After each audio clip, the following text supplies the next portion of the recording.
What are some of the vulnerabilities and how do you mitigate them? Stick around to find out how. You're watching IT Pro TV.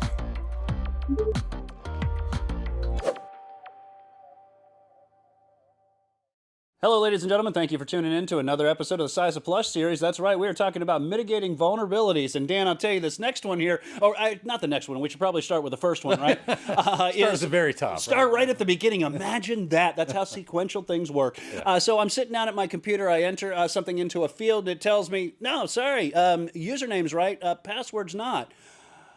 Probably shouldn't have given me that much information, huh? Yeah, that's a little bad thing that you should not be doing. But it does happen. It does happen. Time. And what Wes is kind of referring to is how you handle when things go wrong. And this can range from something as simple as that.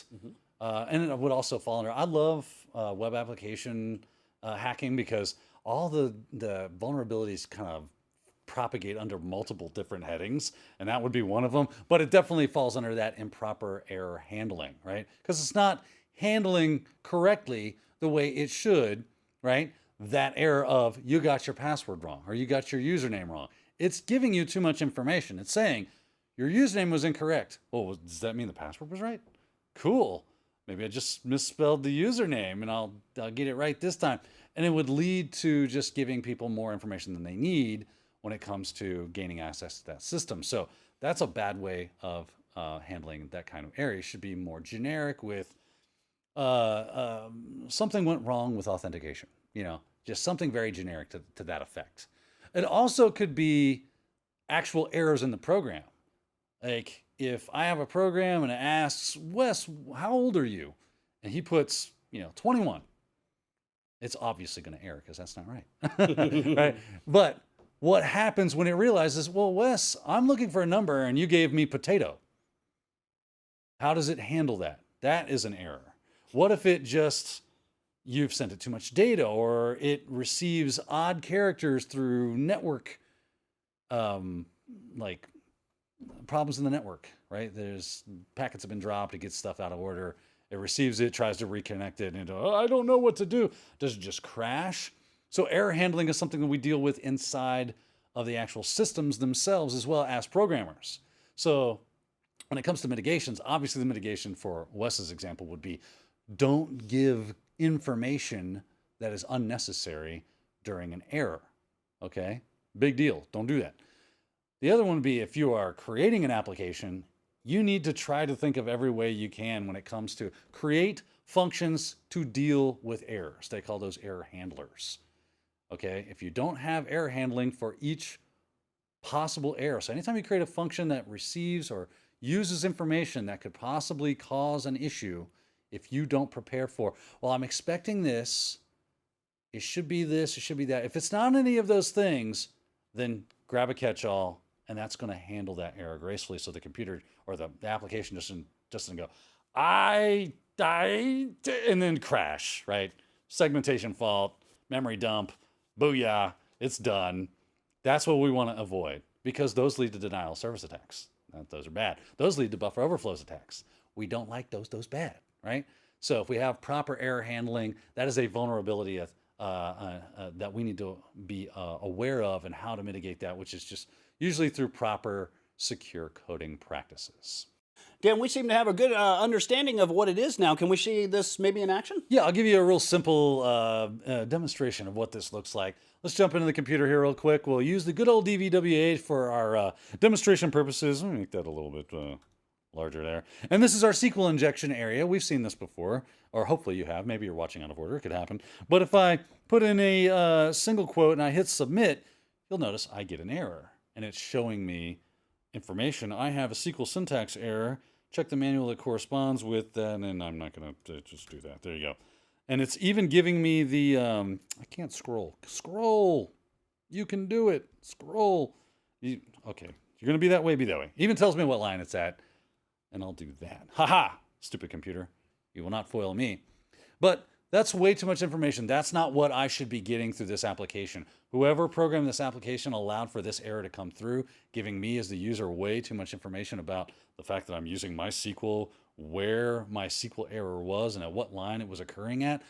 well, now I know that this is susceptible to SQL injection, but I shouldn't be seeing errors like this. I should get nothing. I should just get a page that's like something went wrong, right? Something to that effect.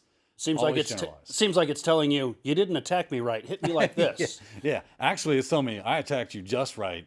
Now I can continue those attacks with something more complex. Gotcha. You know, Dan, I know that we have applications that do things like, grabbing information out of databases. You've talked, in fact, in other episodes about things like the Simple Object Access Protocol, SOAP, if you're not familiar with it.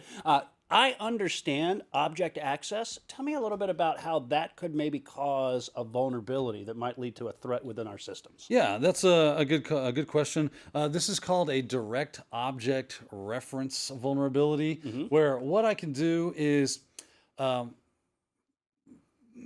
sorry, an indirect object, IDOR, insecure direct object reference. That's the actual. Let me get my acronyms correct. Trying to do better. Trying to be better at those acronyms, right? But what's happening is there is some feature to an application that is typically just not something you would give the user access to. But if they know where to look and you didn't really do a great job of putting those pieces behind the scenes, they might be able to stumble across them and use them to their advantage. Okay? So I got the BWAP up and running. Let me show you what that looks like. So here we've got this insecure direct object reference hack, right? So it says, how many movie tickets would you like to order? Okay. And then you fill it out. As I would like to order 1 ticket and confirm. Okay.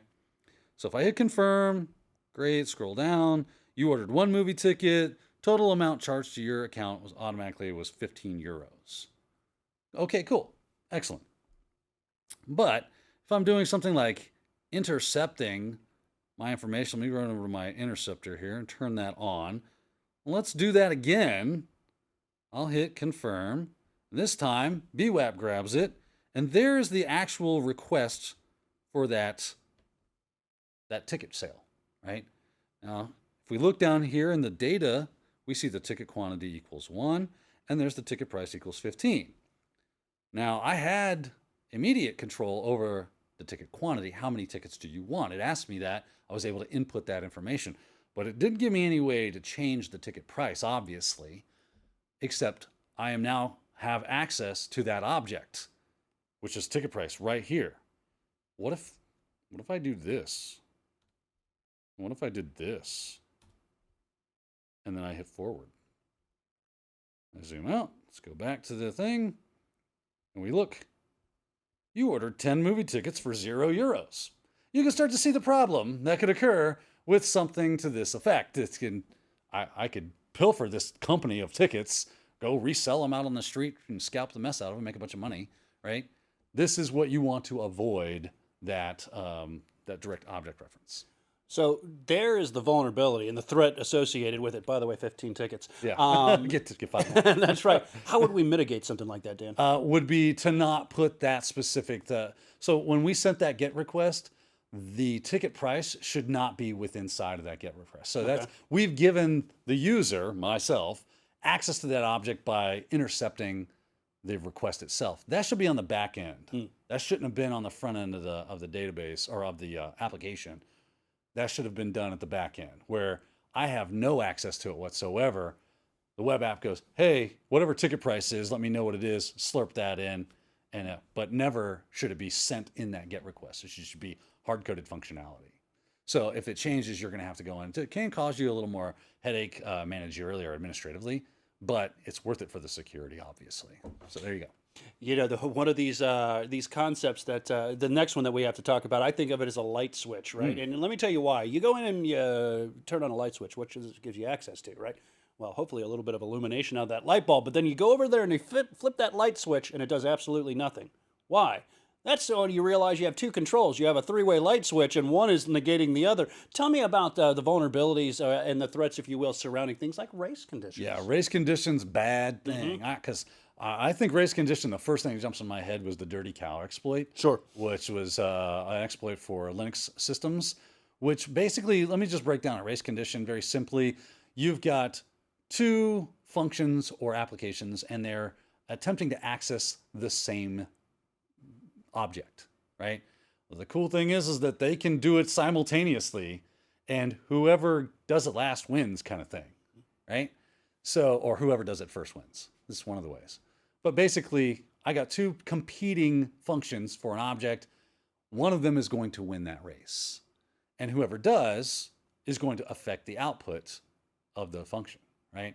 So I was like, I'm not that great of a programmer to write a race condition, so I was trying to look for something to kind of demonstrate this. I found this great article under lightningsecurity.io /blog/race-conditions explaining what a race condition is, and they were using it in the context of a bank. What if I had some sort of bank where I'm transferring funds, and a race condition, they even give you some pseudocode or maybe even the actual code that's running this application. And then down here they have a demonstration that says, if the timing is fast enough, I can affect the sending of money the right way. So I shouldn't be able to send more than what I have in my account balance. And there was a couple other pieces around this that controllers. But if I say I'm going to send $75 to a friend, I can say send a friend, and then everything should work. And I send it again. I send it again. It's just, I might have to refresh the page. It looks like it's broken. Let me refresh it. There we go. Oh yeah, look. Now I went from $100 to negative $275. And that's because this function's timing was way too slow, and it allowed me to transfer $375 to my friend's account. What's cool is if you go the other way. Oh, look. I now have $250 in my account. And that's because I'm affecting this and it doesn't know what to do. Who's supposed to have access? How is it supposed to work? It doesn't know. It just does whatever the last thing was in it, right? And now I've ended up with $250. And I can go over here and say, you know what, but $200 in the account, send that to a friend. And you can see that now my friend has $250, and then I can do it in the reverse. And if you keep playing with this, I could end up with $1,000. I can end up with $10,000. So race conditions, really problematic. What you need to do to mitigate this is put locking functions that when an object is being accessed by a function, that it's locked out, that it's going to handle that conversation first, and when it's done, it'll be open for somebody else. When that other person talks to them, then it's going to lock out again. Locking mechanisms are what you need to do to mitigate a race condition to keep. It can definitely help with that. Dan, there are a lot of layers in the onion of security, right? A lot of layer defense. And one of the most common things that we use in today's systems to ensure that the right people are the ones that are getting access to those systems is through authentication, right? Validating an identity, right? What happens when that authentication that we rely on so much for security is broken? Yeah, and this happens a lot. And basically, this just means that you don't have a robust authentication system. Maybe it's lacking in, you allow people to use weak passwords. Default creds? Default credentials. Sure. This is all the kind of things that we don't want to see. And this would be what you could consider broken authentication. That's basically what it is. You don't have to get too in depth in the waters on this. Just any kind of weak authentication would also be considered broken authentication. Or if I can use some sort of vulnerability or exploit to bypass the authentication altogether, we would consider that broken authentication. Okay, to mitigate these things, there's many steps. Fortunately, people like OWASP, they kind of do a lot of the heavy lifting for us. I found a great cheat sheet for doing mitigations. So I got that resource right here for us. Walks you through that introduction, authentication to the process, session management, and then the general guidelines on how you should be doing authentication.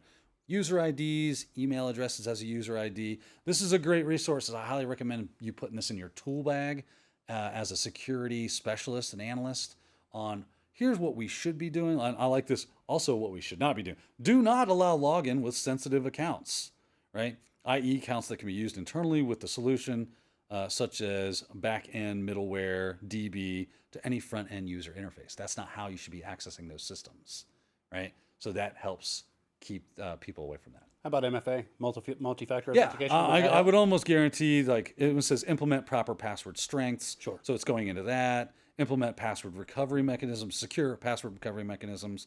I would be TLS, re-authentication, sensitive features, more TLS. I'm surprised if I don't see MFA, because you'll need that to gain access into the system. If you don't have it, then it's a whole lot easier. So MFA solutions are very robust in keeping people out through authentication mechanisms. You know, the next topic's probably on a lot of people's minds today, especially when you see so many things out there in the news about GDPR. You know, we talk about, PII, personally identifiable information, HIPAA, you probably hear about, and that's sensitive data, sensitive information. Everything we do surrounds information. It's why it's called IT.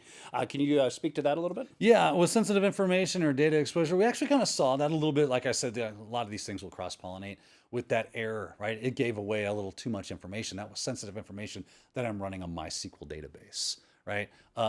Maybe I can see the PHP info page and it's giving me a lot of information about my web app and the PHP that's running, directories, home DIRs, functionality that's been enabled or disabled. That could give me a lot of great information to enumerate the system and gain access through it. So really, when it comes to sensitive information, just be looking for those things and making sure you can't access that stuff. If you can, you want to go and set permissions to them. If it's through a web application, if it's through an actual software application, you probably just want to have to go in and recode that to where user would need permission to gain access into that system. If they're running that, if the service account is doing it and it shouldn't be, they'll need to reset that. So a lot of that sensitive information is going to come through your programmatic way of making the thing work. And you'll just have to go back and kind of reinvent the wheel so that it doesn't gain access to those systems, either through setting permissions or using some other form of information gathering so that it doesn't reach into those areas. Dan, when I think of things like legacy systems, embedded systems, IoT systems, all of this, what comes to mind here is things like insecure components, because there is a lot of moving parts to these systems. Can you speak to that? Because it seems like supply chain and stuff like that could come in. Yeah, a lot of times we just use old technologies that have known vulnerabilities, right? This is a real, it's a dumb thing. We do it though, right? Maybe it's because it's what we're familiar with. Maybe it's because what we have a license for, or who knows. There's a myriad of reasons. Maybe we're just ignorant of the fact that it has a vulnerability. That could very well be the case. It does happen. If you're not doing vulnerability assessment, you're going to be unaware of these things. So using known weakness, components with known weaknesses, things like Drupal. Like Drupal is very popular. Drupal-geddon is a real thing. And if you're not using the right version of it, you're going to have an issue.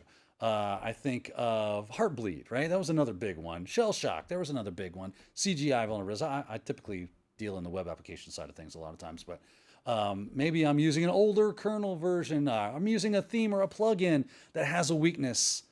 And now what do? Well, the easy way to mitigate these things is don't use things with known vulnerabilities, or look for patches if you must do that.